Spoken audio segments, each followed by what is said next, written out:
Time is going by so fast, guys. You don't even know. And am I happy? Can you feel it? Yes. I'm extremely happy. Why? Because I don't regret one moment doing this surgery. And I'll go into why. It's been a wonderful time. It's been a hell of a time. It's been obstacles you can't believe. But we are fighters. So I'm really happy. I'm really happy that I made this decision. And I have no regrets. So I'll go right into the stats because this is my third time doing this video. So I'm hoping that I can get it done right. Okay. So week 40, I came up at you weighing 153.7. Week 41, I weighed in at 151.4, 2.3 loss. Week 42, wait for it, new decade I went into. That's the day I was, last Friday, I was leaving to the Bahamas on a cruise. And I weighed at 149. Yay! Yeah, wait for it. Yeah. You know I'm going on the cruise, so I was like, oh. So, yeah, this week I gained 2.6 pounds, 151.6. And that's with one time going to the gym. Yeah. So, am I happy? Yeah, I'm happy. I needed to live a little. That's my theme. So, why? Because Nisi was not. You know, she was so worried about being the perfect mom, the perfect daughter, the perfect the worker, the perfect weight loss patient, trying to do everything perfect, that I blew myself into a tizzy and my abdominal pain that you guys know about. And I thank you for all your support. And, you know, that one night at the hospital admit and a 911 ambulance call, it took me to realize that you need to chill. You need to chill. And not everything can be perfect. And that is my message for you guys. We want everything to be perfect. I want to be at this at this time and at this time. Be careful with those. You know, those are goals, and it's good to have goals, but don't fixate over those goals. If you reach them, it's wonderful. And if you don't, you keep plugging away and don't feel guilty that you didn't make it, because you're gonna make it. Trust the process. Now, going into that, I'm going to tell you, I started thinking, what am I going to talk about my 10-month Surgerversary? Well, things that I've learned along the way during this process. Not to stress so much, because at the end of the day, everything's going to get resolved. The stuff that I was worrying about these past few months that were driving me into a tizzy, it no longer exists. God took care of it. You know, but it got to a point where it affected, you know, with the doctors thinking I have ulcers. Talking about that, I had my EGD done this past Wednesday, and it went well. At the end, he talked to me. I'll have my consult on Monday to, you know, finalize what do I need to do, or, you know, did they see anything? But he told me he didn't see any inflammation. He didn't see any ulcers, so he thinks it looks good. So I don't know. So on Monday, I'm hoping that he could take me off the meds. I have no idea.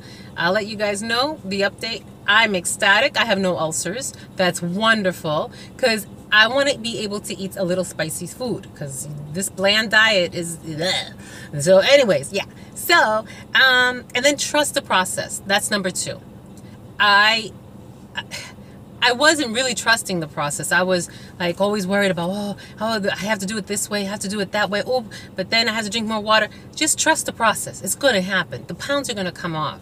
You know, of course, you know, with a diet and a little bit of exercise and things like that. And follow what your guidelines, what your doctor tells you. But trust your pouch, because when I was in the cruise, I was like, oh my goodness, am I going to revert back to my old ways? Am I going to be eating everything in the house like how I gained 10 pounds the last cruise that I had? I was worried.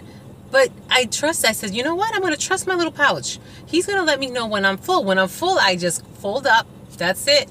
Push back. Fold up, push back. Okay? That's what you need to do on a cruise. No matter how much you want to eat that chocolate chip cookie. So number 3, life is too short. I just got a phone call last week before my trip on Thursday that my cousin passed away. We knew he was going to pass away from cancer. He was battling, you know, and yeah, you never know when death comes, you know? And he was a young guy. I think he was in his early 60s, you know? I think that's young. And yeah, I get choked up sometimes because, yeah. But, you know, he was suffering, you know? And the thing is that we're living life, and we have to enjoy life. You have to enjoy your life, because life is too short. You never know when that, you know, that death knock comes, you know, knocking at the door and takes you away.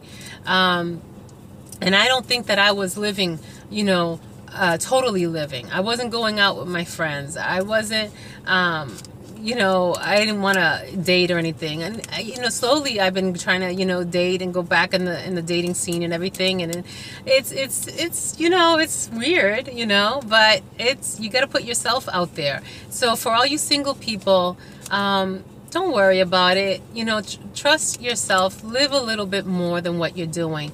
If you're married, live. Because even though there's some you know, ups and downs in the marriage life, enjoy your kids, enjoy your family, your spouse. No matter how much you know, they get on your nerves and whatever, but at the end of the day, family is family. And I enjoyed my moment with my kids on the cruise. I truly did. And I did things with them that, you know, I never thought I would. So that's what I recommend, is just enjoying every moment with them. And because you never know. You just never know. Yeah. So live a little. Somebody gave me that advice before I left. Yeah, thank you. So, wake up call. Trying to be perfect. That was my wake up call. It took a night at the hospital, 911 call, for me to realize and say, you know what? You're not perfect. You know, you got to let it go a little bit and not be so uptight, you know? And we're going to make mistakes. And that's what I didn't want to do. I didn't want to make a mistake. I didn't want to be a failure. I'm not a failure. At nothing. I am very successful in all areas of my life. And I know that you guys are as well. No matter how you're feeling, lift yourself up, because negative energy is not good. Put in that positive light, that positive affirmation, and you shall see. Stop living in the past. That's what I learned. Stop living in the past and looking back. I should have done this. Woulda, coulda, shoulda, woulda, regret this. No, it's now. I'm going to end it with this. Focus on the now. Enjoy the moment. And just look forward to the future. Look forward to the future. It's a bright future right ahead of you guys. So with that being said, guys, that is my 10-month Surgerversary message to myself, to you guys, because I love you guys and I thank you so much for being there for me when I was down. So thank you. And yeah, these are tears of joy, so don't worry. Your niecey's okay. And yeah, so I will be going to my follow-up appointment. I have no worries right now about that. I'm sure that he'll take me off the meds. Things are going to be back to normal. And I'm just going to enjoy life right now. I really am. And just appreciate and be grateful for everything that you have. I thank you guys for always being there. Thank you for my old subscribers and my new subscribers. Good luck to all of you that are going to do the surgery. Do not regret it. Do not regret one moment of it, no matter how hard it is, okay? So I think I'm going to be doing this more regularly, so I will be in touch with you again, hopefully next week, all right? So love you guys, and thank you again. Bye.